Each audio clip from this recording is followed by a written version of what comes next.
A depressão é uma doença muito conhecida, uma desarmonia muito conhecida.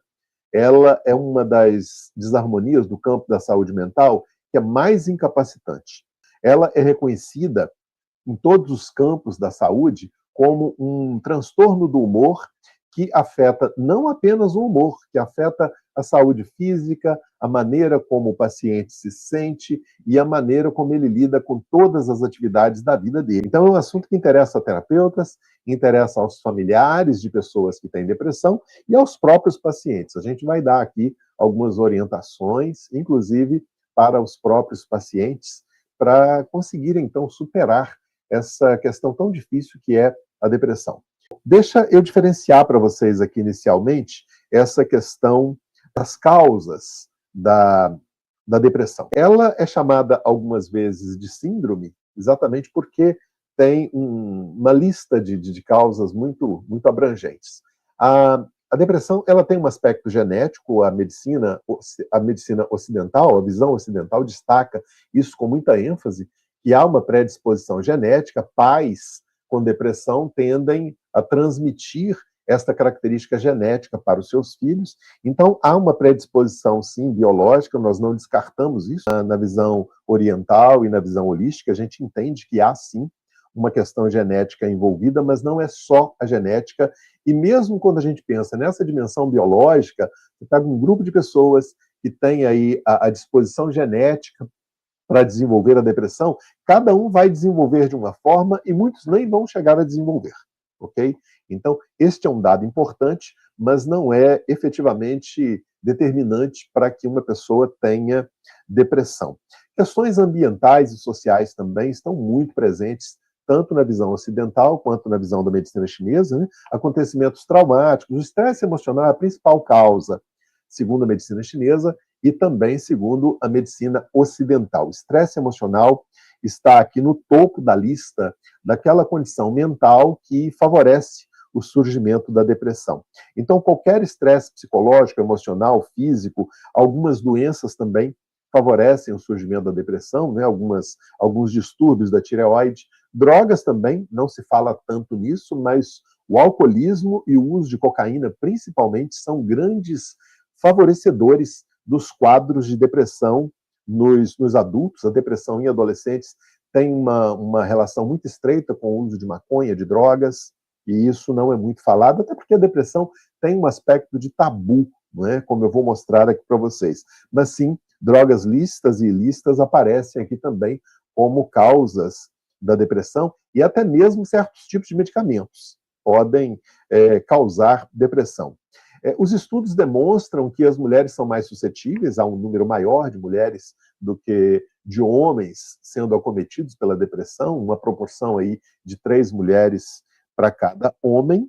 E o aspecto que eu tenho trabalhado muito nos últimos anos, que foi até o que me motivou a trazer este tema para vocês, a gente considera os aspectos genéticos, os aspectos sociais, familiares, traumas que a pessoa teve, mas eu tenho observado com muita frequência que a falta de um sentido na vida, a falta de um propósito consistente na vida de um indivíduo deixa-o muito suscetível à depressão. Grande parte dos pacientes que eu tratei nesses últimos 5 anos que apresentaram depressão tem uma questão séria com relação ao sentido da vida. Uma vida que ou não tem propósito ou perde esse propósito. Então, nós vamos falar disso aqui mais para vocês, mas eu coloco aqui como causa principal, dentro da minha experiência, a falta de um sentido para a vida. Isso é bastante presente nas questões relacionadas com a depressão, e não são terapeutas isolados que têm percebido isso, não. Se vocês buscarem, já há estudos demonstrando que esta pouca conexão com a própria vida favorece o surgimento da depressão. 2 coisas fundamentais aqui que eu tenho recomendado para os meus pacientes com relação a evitar a depressão. Primeiro, né, tendo em vista que o estresse emocional é uma das principais causas da depressão, e se você quer se prevenir contra a depressão, principalmente se você já teve um familiar com depressão, ou se você já teve depressão, ou um paciente seu, é muito importante aprender a reconhecer e a lidar com as emoções. Uma pessoa que não lida bem com as emoções, uma pessoa que não lida bem com seus sentimentos e emoções, ela fica mais vulnerável à depressão do que aquela pessoa que sabe reconhecer e lidar com as próprias emoções. Não é? E o que é lidar com as próprias emoções? É não racionalizar as emoções. É não tentar explicar aquilo que está se sentindo e simplesmente sentir. Se você percebe que você está com uma determinada emoção, uma tristeza, uma raiva, uma preocupação, admita que você está com essa preocupação. Essa é uma forma de você mergulhar nesta emoção para você sobreviver a ela. Se você estica essa emoção, né, eu costumo dizer para os alunos, né, se você puxa uma cadeira e convida para tomar um café com você, você está guardando. Então, deixa essa emoção fluir. Deixa a emoção chegar, tomar conta, porque ela é visceral, mas deixa ela embora. Imagina que uma pessoa que deixou você com raiva, né, entre aspas, porque não é quem está fora que me deixa com raiva. A raiva já está dentro de mim. As características estão dentro de mim. O que vem de fora só aciona estas características. Mas se você entende que alguém te deixou com raiva, né, releva isso, entende? Naquele momento, subiu o sangue, beleza, respira fundo e deixa passar. Dê menos importância para estas coisas que acontecem no mundo e à sua volta. Né? As provocações, aos insultos, as coisas que você não gosta. Então, aprenda a lidar com as emoções. Né? Não queira ter razão sempre. Se você quer ter uma boa saúde mental, você precisa abrir mão de ter razão. Né?